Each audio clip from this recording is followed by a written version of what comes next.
Life Express. Friends, এখন আছি দিল্লির ইসকন মন্দিরে। ইসকন মন্দিরের সমস্ত দৃশ্য আজকে তুলে ধরব, আশা করি সঙ্গে থাকবেন।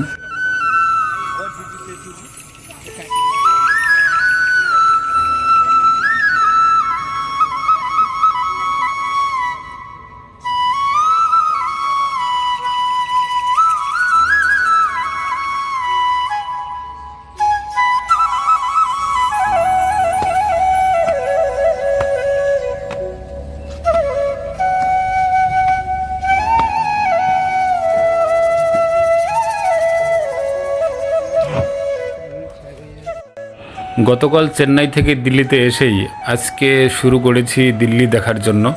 দিল্লি শহরে যা যা আকর্ষণীয় জায়গা আছে সেগুলো দেখার জন্য বের হয়েছি। তো প্রথমেই আমরা দিল্লির ইসকন মন্দির দিয়ে শুরু করেছি।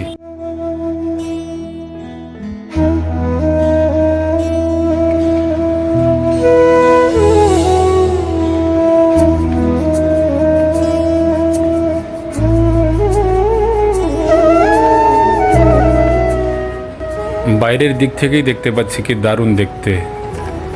এখন ভেতরে যাব।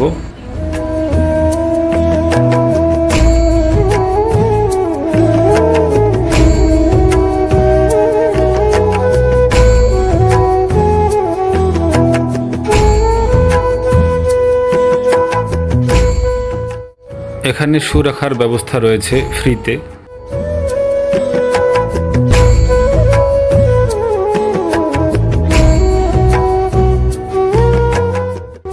শু রেখে আমরা মন্দিরের ভিতরে প্রবেশ করছি।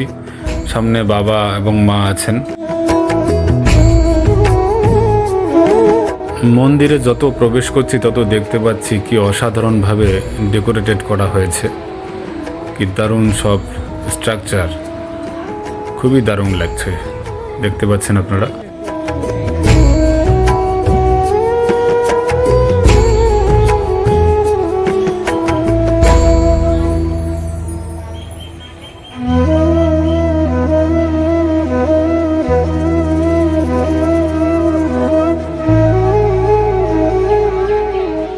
এটা হচ্ছে প্রধান মন্দিরের দরজা। এখন সেখানে ঢুকছি মন্দিরের ভেতরে।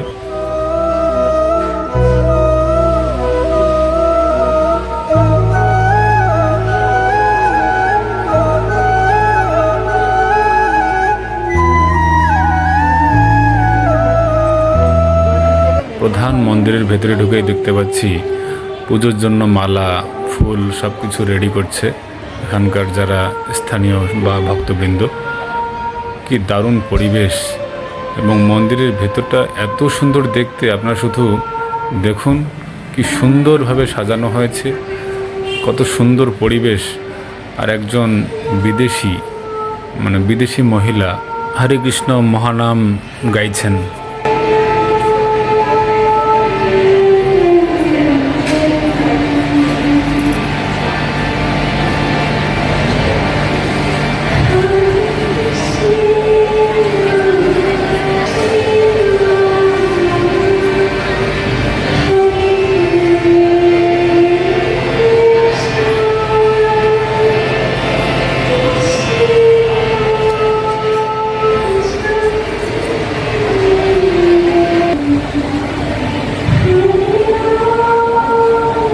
ভগবান শ্রীরাম, লক্ষ্মণ এবং মাতা সীতার মূর্তি দেখতে পাচ্ছি। কত সুন্দর দেখতে, কি দারুণভাবে সাজিয়েছে সিংহাসন এবং মূর্তিগুলো। অসাধারণ দেখতে প্রত্যেকটি মূর্তি, প্রত্যেকটি সিংহাসন ইউনিকভাবে সাজানো হয়েছে।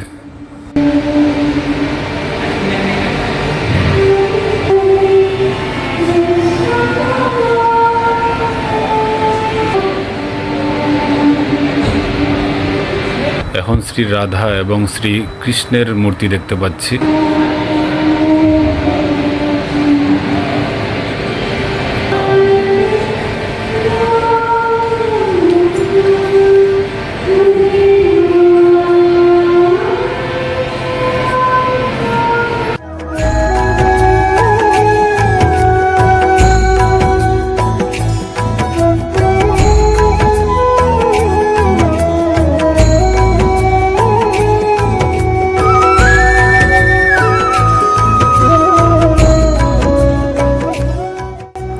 দেখতে পাচ্ছি প্রভু শ্রী চৈতন্যদেব এবং প্রভু নিত্যানন্দের মূর্তি।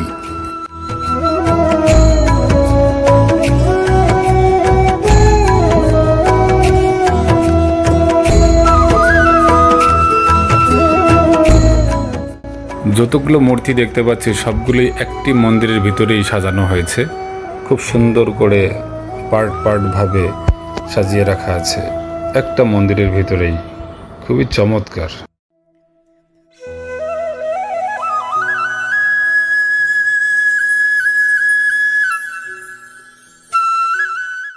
এখন একজন বিদেশি মহিলা ভক্তের কণ্ঠে হরিনাম কীর্তন শুনব।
মন্দিরের ভেতর এবং পরিক্রমার জায়গা কি ঝকঝকে, কি সুন্দর, কি পরিষ্কার পরিচ্ছন্ন, দেখেই মন শুদ্ধ হয়ে যায়।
পরিক্রমা শেষে আবার মন্দিরের ভেতরে প্রবেশ করেছি। সব সময় দেখছি যে এখানকার পরিবেশ সবসময় উৎসব মুখর, ফুল সব সময় রেডি করা হচ্ছে। এখানে সেই বিদেশিনী সেই হরে কৃষ্ণর নাম কীর্তন করেই যাচ্ছেন সমানেই সব সময়। এখানে সিকিউরিটি গার্ড রয়েছে, ভলান্টিয়ার রয়েছে এবং সম্পূর্ণ মন্দির দারুণ ডেকোরেশন করা। শুধু মুগ্ধ হয়ে দেখছি চুপচাপ।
প্রধান মন্দিরের ভেতর দেখে এখন বাইরের অংশ আবার দেখব।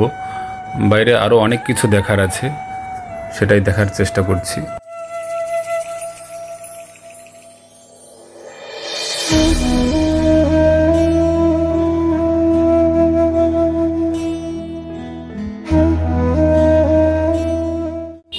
এই দিল্লির ইস্কন মন্দির হল রাধা পার্থসারথী রূপে ভগবান কৃষ্ণ এবং দেবী রাধার একটি বিখ্যাত বৈষ্ণব মন্দির। দিল্লির প্রাক্তন মুখ্যমন্ত্রী সাহেব সিং বর্মা এবং সুষমা স্বরাজের উপস্থিতিতে ভারতের তৎকালীন প্রধানমন্ত্রী অটল বিহারী বাজপেয়ী 5 এপ্রিল 1998 সালে মন্দিরটি উদ্বোধন করেছিলেন। এই মন্দিরটি ভারতের নয়া দিল্লির কৈলাস এলাকার পূর্বে হরেকৃষ্ণ পাহাড়ে অবস্থিত।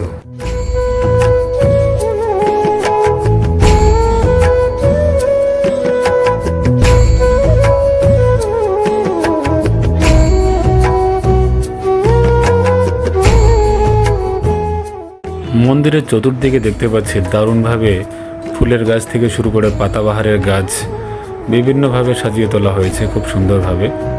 এখানে কালীয় নাগের মূর্তি দেখতে পাচ্ছি, মাঝখানে ভগবান শ্রীকৃষ্ণের মূর্তি দেখা যাচ্ছে।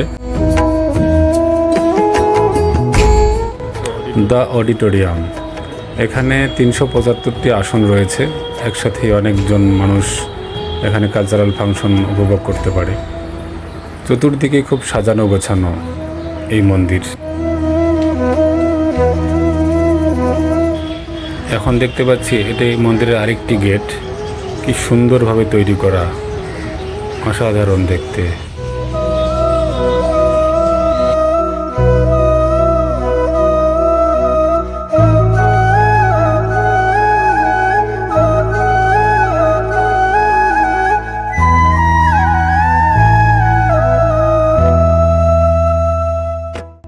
যারা হিন্দু ভক্তবৃন্দ আছে বা দর্শনার্থী আছে তারা অবশ্যই এই মন্দির একবার হলেও ভিজিট করবেন। যারা অন্য সম্প্রদায়ের আছেন তারাও ভিজিট করতে পারেন, কোনো সমস্যা নেই, সবার জন্য উন্মুক্ত মনে হয়।